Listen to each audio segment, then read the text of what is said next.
All right, let's just jump in. If everyone's basically jumping in, this is the live recording of the Offroad OnAIR podcast. We're jumping in. We're getting it done. We just want to start. Introduce yourselves. I'm Thomas. I've got Andy down there and Marley, Grubby, the main man himself. All right, we're just going to jump straight into it. How are you, boys? Marley, how you been? Yeah, not too bad. Bit bloody hot today, mate. As I was saying just before, out where I live, southwest sort of Brisbane area, I got up to around 43 today, so it was bloody hot, and it really upsets me seeing you guys sitting there in your jumpers and beanies tonight. That's cooking, bro. Yeah, put it on. Put it on. That's it. I got sweat dripping off my arms as I'm sitting in this bloody chair. Victoria represent, bro. It's raining outside as we speak at my joint. It's good. It's good. How about you, Andy? How are you going? All right. So what did I miss last week? I had really bad reception. Yeah. Oh well. Last time we spoke, I was away for work. I was in a dodgy little hotel room trying to do my thing. Then, based on that, did you have any little bit of a wrap up of? I think it was the episode was on rollovers and how to deal. Was there any last minute advice? Rollovers and how to deal. Actually, had this conversation with my missus this afternoon. For the full drive training stuff that I do, I want to make a rig with an old shell of a car that has 2 seats and seat belts in it that purposely tips itself over, even if it's just onto its side, possibly onto its roof, for the pure purpose of education.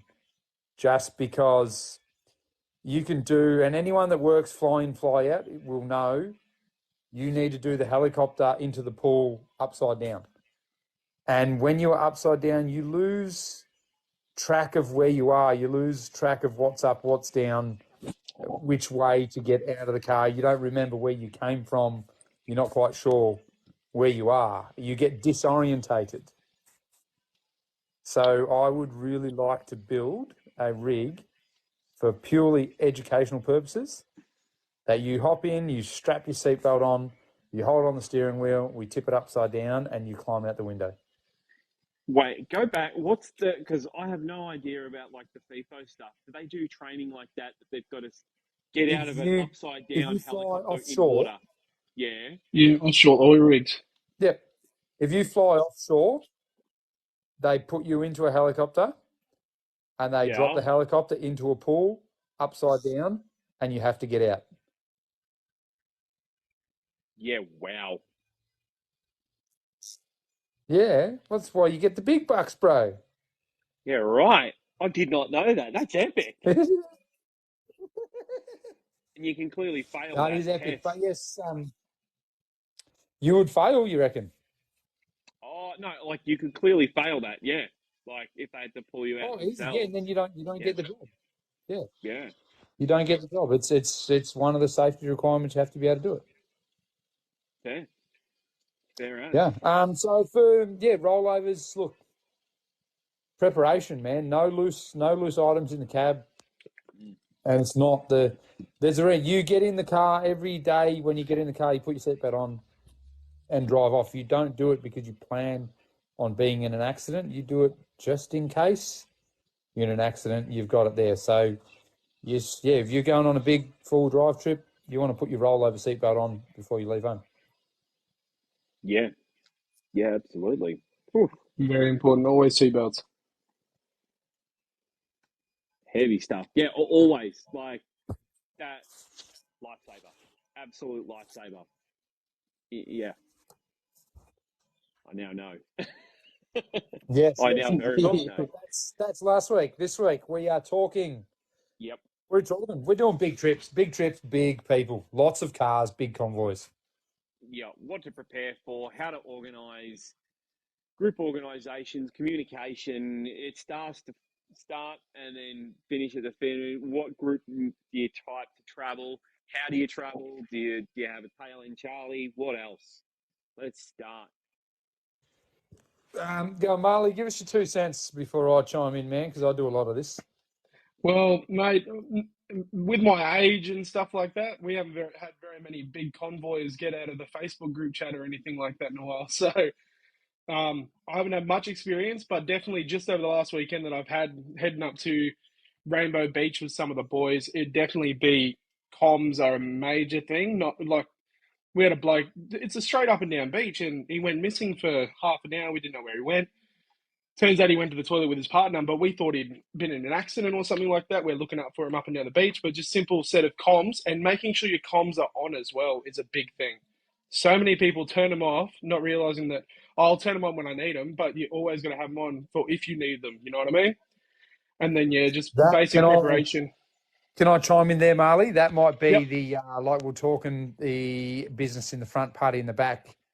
Some people tend to hog the mic and talk shit the whole trip. Oh. So you turn it down or you turn it off, because Billy down the back won't shut up about how good his new 35-inch tyres are.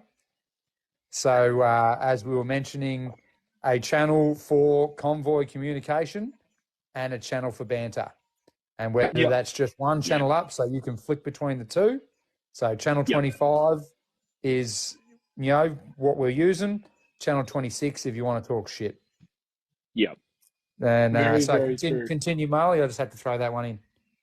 Yeah, well, definitely just making sure that everyone knows the route as well. Just basic sort of knowledge. Like from Brisbane, we'd say we're going to Twin BPs, where we're going to meet up as a group there, and then we'll head from there up towards Sunshine Coast. We'll go up to Tiwa Beach from there, and we'll head up and along that beach all together as a big group to make sure we're all staying together. Mind you, my big groups are probably about 3 to 5 cars at most. I don't really have that many mates that we all try and go away together because I've got different friends groups and stuff like that. But whenever we do go away, we always try and set out courses for everyone to meet up at. If someone can't meet up at the Twin BPs or something like that, then we say we're going to all meet at the barge on the way to Tiwa and anything like that. Yeah, I dig it. I dig it. A lot. With the a set destination, a meeting point is always good. As of, you know, Friday night, like I said, Twin BPs, and then we're convoying from there. I always go with a backup, a last minute, last resort. If you are not here by Saturday morning at 6 a.m., 7 a.m., whatever it be, we're leaving without you. So, yeah, you can't make the meet-up point Friday night. That's all good, man. We're all going Friday night. We're staying here. But as of 6 a.m. Saturday morning, we're going with or without you.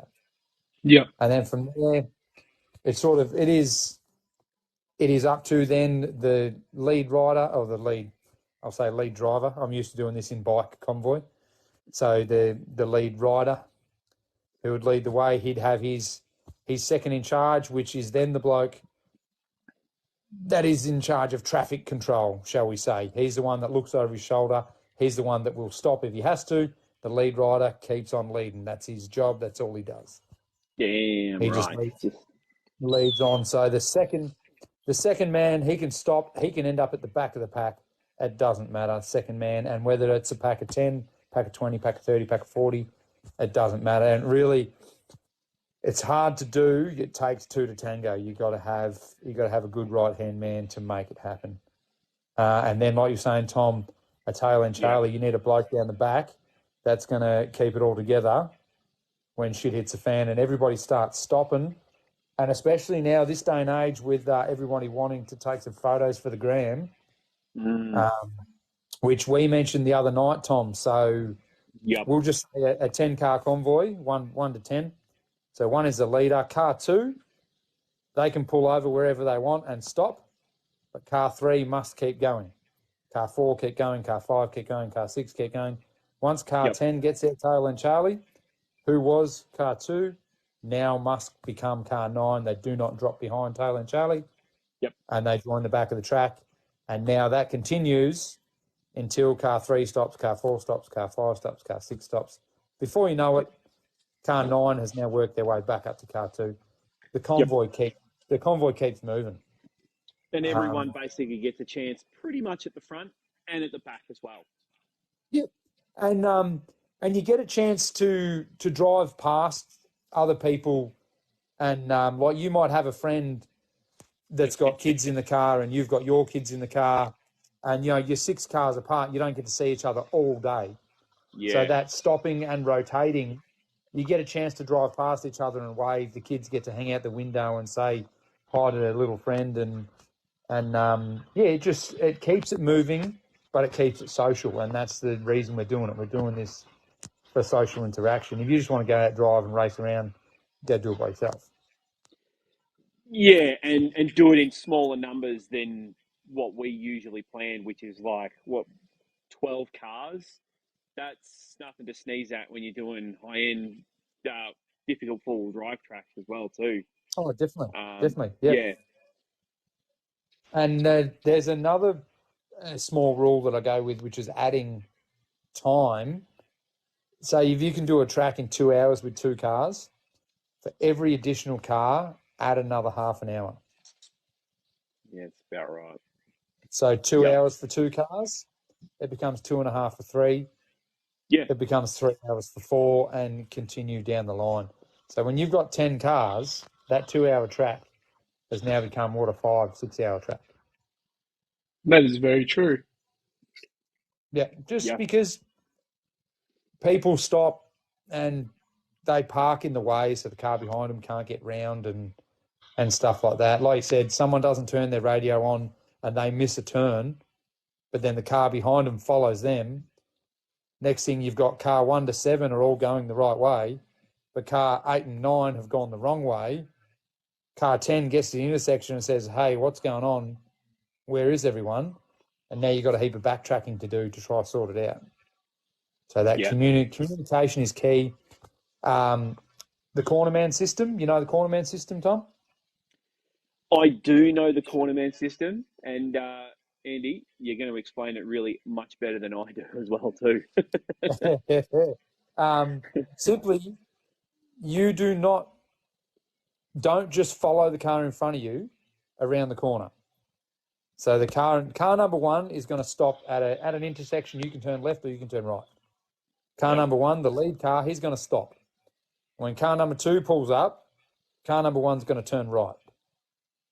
Car number 2 does not move until they make eye contact with car number 3. Not hear over the radio yet, we're coming, we're right behind you, you're right to go. You got to physically make eye contact with that car, bam, you go. Now that car stops, they wait for the next one. It's a good way to keep dust down. And unless, like I said, car number 2 wants to pull over, they can pull over and they can wave the next car through. And that's where that rotation through, you can basically have that. Through, and then that's where the rotation starts. Yeah. Yeah. So there's 2 different ways of doing it. There's cornerman, which is you stop and you don't move until Taylor and Charlie tells you to. Yep. Or you stop and wait for the car behind you. Yep. And it's all led by the start and Taylor and Charlie as well too. It's the start to the finish, man. That's where it is. Everyone's in between, and it's a group effort. You've got to roll it around. Yep. Some people think they can pay to go on a guided tour and be able to drive around with their head up their arse. You've got to have your wits about you. You've got to know. You got to know what's going on. You've got to know who's in front of you, who's behind you. Absolutely. And you don't. If you are unsure at any point in time, just stop. Stop. Park right there. Get out of the car. Enjoy the view. Keep your radio on, and just sit there. Absolutely sit there. Do not fucking move until someone will come up from behind. And it could be the car behind you is broken down. So you've gotten to a corner. You're car number 7. You've gotten to a corner. You've caught car number 6. He's taken off. So now you're sitting. You're waiting for car number 8. Car number 8 just doesn't so. It could be half an hour. It could be an hour. It could be 2 hours. You don't leave and go start chasing car number 6 because car number 6 might turn around and start coming back. And then you have people running into each other. So you just sit and wait until car number 8 rocks up. Then you've got the issue, car number 8 finally fixes their shit. They catch up. Now you're in a hurry to make up lost ground. Car number 6 is on their way back to see you, and you've had it head on again. So you got to be careful. You got to be mindful, man. There's other people out there, and again, passing other groups. The fingers out the window. How many in your convoy? Yep. Basically, raise up the hand. 2, 3, 4. Yep. So now, would you show the number of cars in the convoy, or what number you are in the line? If I know how many there's going to be, and it's going to be a big one, and if I can't do it on one or two hands, I will literally have it on a piece of paper, and then 12 cars total, and then literally show it up. Oh, see, I would. Well, as in super prepared, yeah, especially if you're doing really large trips of like 7, 8 cars, because there's a vast difference between telling someone how many cars and they miscalculate the wrong amount of cars, or 6 or 7 cars and they don't include or not, or 7 cars total. That's it. Marley, how would you show how many cars in tow, or how many cars in total? We just rock up next to the dude. We say, "G'day, mate. Having a good day? Yeah, not too bad." And then we just say, "Yep, I've got me and 2 other cruisers, or 2 cruisers, a Hilux, and a patrol at the back, mate. Once patrols come through, that's all our group. Just keep an eye out for anyone else that might be behind us as well." And usually we'll keep that on the comms as well, saying, "Is there anyone following us? If I'm coming up to a car, is anyone following?" Just stuff like that. Just your basic sort of, even they might be in trouble, and if you're just driving past and giving them a wave, they're a bit like, "Oh, okay, great." They might be stuck on the side of the road, and you're trying to drive around them. They're like, "Oi, mate, like, you got a tire repair kit or something like that? I need to borrow that." And you might be the only people that he sees for the next 4 or 5 hours, and he's got kids in the back who are whinging and crying. And Miss Joseph's not very happy. So the least you can do is stop, say, "G'day, mate, you're right. Yep, too easy. We've got this many cars behind us. After this certain car, then you're all sweet to go around us. We've just got the bigger convoy." The same. I like to try and stop at the first car. When the first car meets the first car, I like to try and stop and have a chat to the other driver. But I have had a few times where you meet another car coming. So let's say I got 10 cars behind me. I see another car coming, so I straight away, as soon as I see him on the radio, I've got a car coming, and then I'll slow down, I'll wind my window down, I'll put my arm out the window, I'll wave to him, and a couple of times I've had them, they just go shooting by. They don't even acknowledge that you're trying to wave them down. They go scooting by. So then I'll stay where I am, and I'll try catch the second car. And when the second car pulls up, because I've now come to a stop and I've got half my body hanging out the window, they tend to pull up next to you. And then I'll say to him, "Hey, mate, just let your buddy know there's 9 cars behind me." So, I've told him he's coming, but, there's a lot of us coming. And then that's when you make the decision, well, hey, we've only got 3 of us.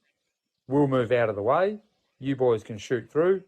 Or, we're towing a caravan, or we've got a dead car that we're towing, or, anything like that. Communication is key. Even ask, what channel you boys on?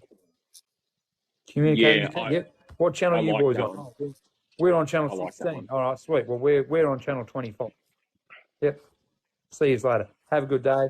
And even a heads up. Oh, we went through the river back there. It's deep as fuck. Or we've just come down a gnarly hill. It's slippery as. You boys are going to have fun going up that. That's it. And then be on your way. Yeah, you don't need to stop and have the full bed and breakfast with them, but just like, "Hey, mate, that's rock climb back there is a bit five, hairy. Just make sure you're set up." Yep, that's it. Five cars behind me, mate. Take it easy. Have a good day. See you later. Love it. And he'll say, "Yep, I got 3. Cool. Well, I can see 2 of them. The other one's probably not far around the corner." I love it. That's it. Convoy and big convoy. I love big convoys, man. You eat it up. I wouldn't say the bigger the better. If they are well behaved, the bigger the better. And it comes down to the group of people, your destination, what you're out there for. Like I said, do a lot of club stuff where people just want to go for a drive, haven't been driving for months, just want to go for a drive, and they're happy to just go wherever you go. Whereas you get some people like, "Oh, no, I want fucking tough tracks. I've got lockers and big tyres. I want to do the extreme stuff." And there's a bloke down the back that's just learning, he's not keen on it, and it all goes pear-shaped from there. Yeah. So you want and to keep it relevant to the group you've got going on. And sometimes for me, big groups is not even about the forward driving at all, or small groups. There are a lot of high country locations that if you roll in with more than 6 or 7 cars, you're just not going to find a camp. It's hard enough No, you're not finding going to fit. enough for like 2 or 3 Yeah. little pocket-sized camps. And that's what I was looking at. How many Yeah, cars do you reckon you could park on the top of Blue Rag? 20. That's what I was going to say. I was like 20, 25 if you do it well. Yeah, and you can And you to can be able kind to of get leave this room for people to get through it. banana. It goes around in this banana Yep, shape. big That semicircle. Yep, as far back really as you can, and all around that Yep. trig. Without backing off a cliff. Yeah, and you don't have to do any double ups. If you're under like 15, you don't have to double up. So you can get a good, nice straight or curvish line in, and if someone's got a drone, they can throw it up to get a better photo as well too. And yeah, have a bit of fun.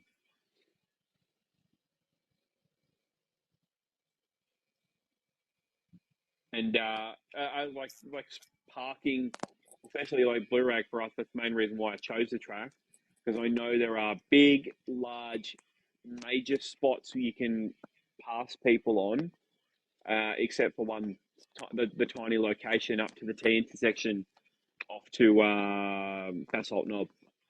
That's the only little tiny portion where it narrows up, and then after that, it that last little bit of the spur. There's plenty of points to pull over if you need to do frog hopping all the way up there, depending on if people are coming back or not. So it's a really nice wide track for the first half, and there's really nice easy spots to pull over on the second half as well too. So guess what? It's 7:45. What's this? What are you? That GQ check? You aren't like the girls and require everyone to the shops sells for recovery gear to attend. Do you? I don't quite get that. Does that mean you need to carry your own recovery gear? I think she's trying to say that we're not like, are we the type of people that say that we buy everything from the shops and you need all that stuff for recoveries and everything? All the gear I and don't. no idea. We've discussed this. I think we're the three completely different for that.